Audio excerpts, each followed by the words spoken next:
मैं देख रहा हूं बड़ी संख्या में हमें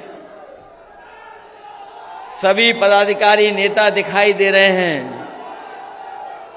जनवादी पार्टी सोशलिस्ट के बड़ी संख्या में यहां उपस्थित सभी किसान भाई, नौजवान साथी, माताएं बहनें और पत्रकार बंधुओं, मैं सबसे पहले डॉक्टर संजय सिंह चौहान जी को बहुत बहुत बधाई देना चाहता हूं। मैं बहुत बहुत मुबारकबाद देता हूं कि उन्होंने फैसला लेकर के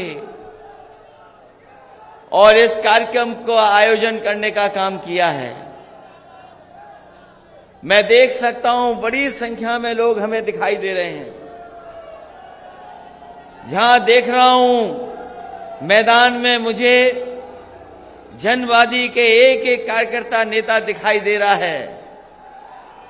जहां कार्यकर्ता उत्साह के साथ है, वहीं उसके हाथ में उसका अपना झंडा भी है और ये झंडा लहर रहा है हवा के कारण।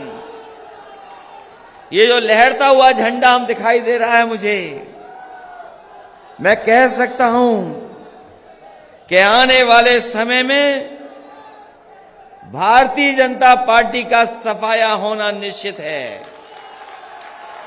और जो आपने आज रैली के माध्यम से संकल्प लिया है कि भाजपा हटाओ प्रदेश बचाओ जनवादी क्रांति महारैली जो हो रही है, मैं लहराता हुआ झंडा देख करके कह सकता हूं, यही नारा आज का है कि नहीं चाहिए भाजपा। आज कोई वर्ग हो, आज हर वर्ग के लोग दुखी हैं।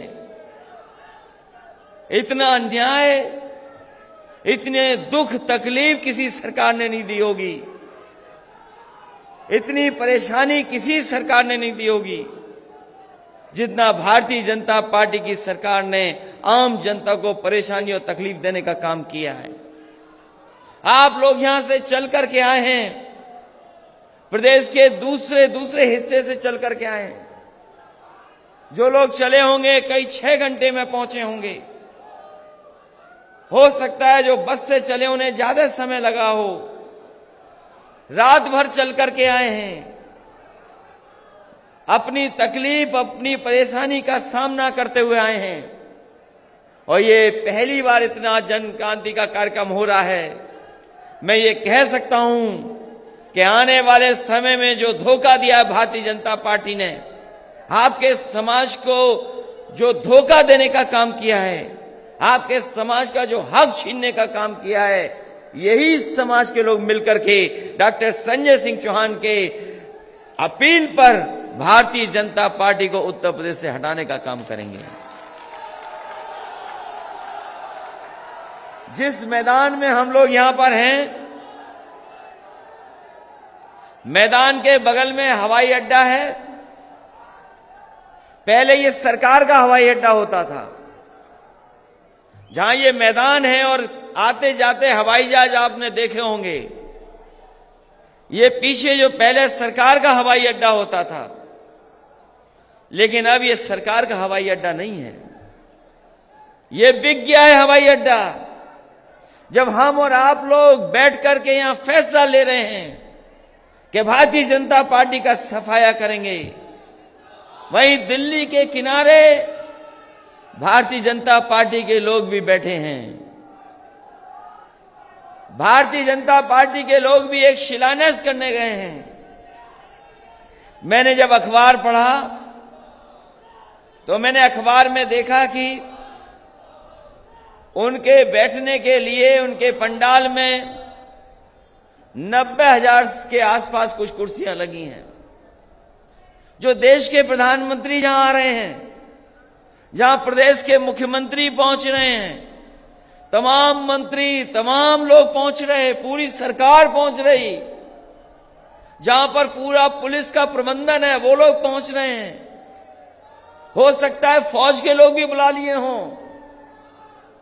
उनके लिए 90,000 से ज्यादा कुर्सी लगी हैं। मुझे खुशी इस बात की कि डॉक्टर संजय सिंह चौहान के कार्यक्रम में आए लोग पूरी कुर्सी भरी दिखाई दे रही हैं। हम पूरी कुर्सियां भरी हैं।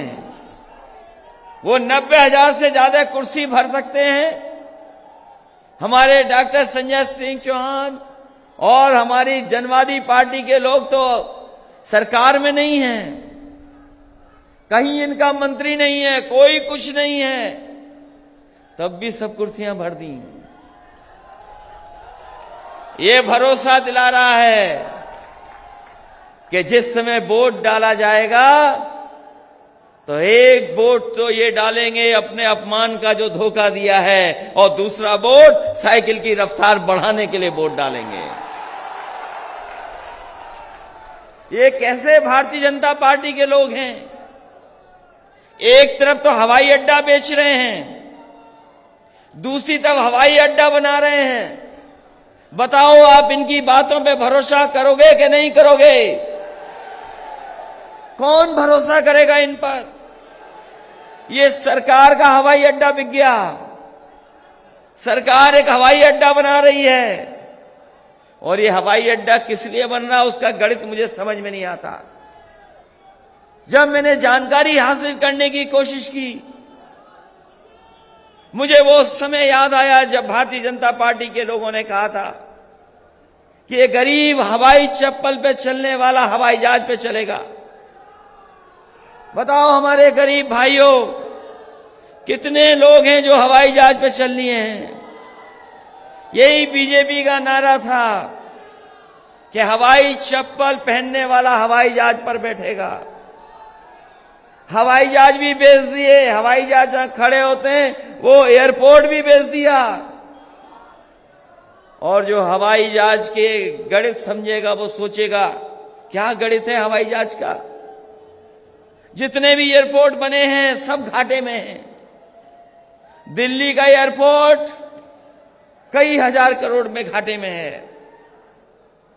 जो हमारी सरकारी हवाई जहाज यात्रा करने वाली एयरलाइंस वो घाटे में, 60,000 करोड़ के घाटे में। हम लोग यहां से गिनते चले जाएं, आप बलिया और गाजीपुर पहुंच जाओगे, रुपया नहीं गिन पाओगे कितने घाटे में एयर इंडिया का हवाई जहाज है। जो प्राइवेट चल रही है वो भी घाटे में हैं, जो एयरलाइंस चल रही सब घाटे में हैं। तो सोचो, एयरपोर्ट घाटे में, हवाई जहाज चल रहा है वो घाटे में, तो ये भारतीय जनता पार्टी का गणित क्या है जो मुनाफा लोग कमा रहे हैं? क्या मुनाफा का गणित है? कोई समझ में आए तो समझाए हमें कि आखिरकार क्या गणित है इसमें। एयरपोर्ट घाटे में, हवाई जहाज घाटे में, सरकार एयरपोर्ट बना रही है, गरीब चल नहीं सकता। ये एयरपोर्ट इसलिए बन रहे हैं कि जिस समय एयरपोर्ट बन करके तैयार हो जाएगा भारतीय जनता पार्टी इसको भी बेच देगी। ये शिलान्यास हो रहा है इसलिए खाली एयरपोर्ट इनको बेचना है। जिस देश में चीजें बिकने लगे, सरकारी संस्थाएं बिकने लगे, तो बताओ हमारे गरीब चौहान समाज के लोगों, जो बाबा साहब भीमराव अम्बेडकर जी ने हमें अधिकार और सम्मान के लिए जो संविधान दिया था, अगर सरकारी चीजें बिक जाएंगी तो बताओ आने वाली पीढ़ी के भविष्य के बारे में क्या होगा? उनको नौकरी कौन देगा? उन्हें रोजगार कौन देगा? अगर सरकारी संस्थाएं बिक जाएंगी तो कौन देगा आरक्षण? कहां मिलेगी नौकरी? कहां मिलेगा रोजगार? बड़े बड़े विज्ञापन अखबारों में छपते हैं कि ये दमदार सरकार है, दमदार सरकार है। बताइए दमदार सरकार हमारे किसानों के लिए क्या कर रही है? बताओ हमारे किसान भाइयों, यहां आए हो आप लोग, अपने संसाधन से आए, किसानों को कौन सी मदद सरकार कर रही है? यही भारतीय जनता पार्टी के लोगों ने कहा था कि किसानों की आय दोगुनी कर देंगे। आप तो गांव के रहने वाले हो, खेत में मेहनत करते हो, पसीना बहा करके फसल तैयार की, बताओ धान की किसी को कीमत मिली है कि नहीं मिली, बताइए।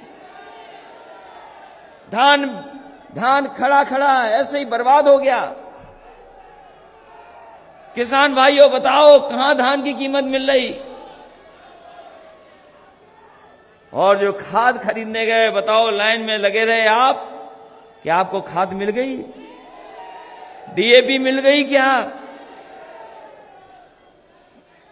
जब बीज महंगा हो गया, डीजल पेट्रोल महंगा हो गया, खाद महंगी, कीटनाशक दवाइयां महंगी, बाजार में कोई पूछ नहीं रहा आपकी फसल को, तो किसान हमारा कहां से खुशहाल होगा? कोई रास्ता हो तो बताओ कैसे खुशहाल होगा? और जो डीजल पेट्रोल महंगा हो गया, आपको कीमत पता होगी क्या? 100 के पार हो गया पेट्रोल के, नहीं हो गया सबको? और जिस समय महंगाई डीजल पेट्रोल की बढ़ती है, हर चीज महंगी हो जाती है, आप महंगाई को रोक नहीं सकते। कोई महंगाई रोक सकता है? ये भारतीय जनता पार्टी के लोग जो बड़े बड़े उद्योगपतियों की मदद करना चाहते हैं, वो कभी भी महंगाई नहीं रोक सकते। और आज जो बेरोजगारी है, महंगाई है, उसका कारण भारतीय जनता पार्टी की गलत नीतियां हैं। हमारे गरीब को पीछे कर दिया, नौजवान का भविष्य कुछ नहीं। बताओ नौजवानों, कहां नौकरी है आपके लिए?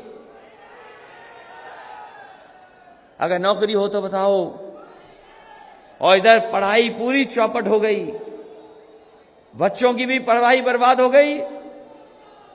इतनी पढ़ाई लिखाई कभी बर्बाद नहीं हुई होगी जितनी भारतीय जनता पार्टी की सरकार में पढ़ाई लिखाई बर्बाद हो गई। कोई नहीं पढ़ पा रहा है, ना अच्छी शिक्षा दे पा रहे। और अगर शिक्षित भी हो जाए नौजवान, तो ना उसके लिए नौकरी है, ना रोजगार का इंतजाम है।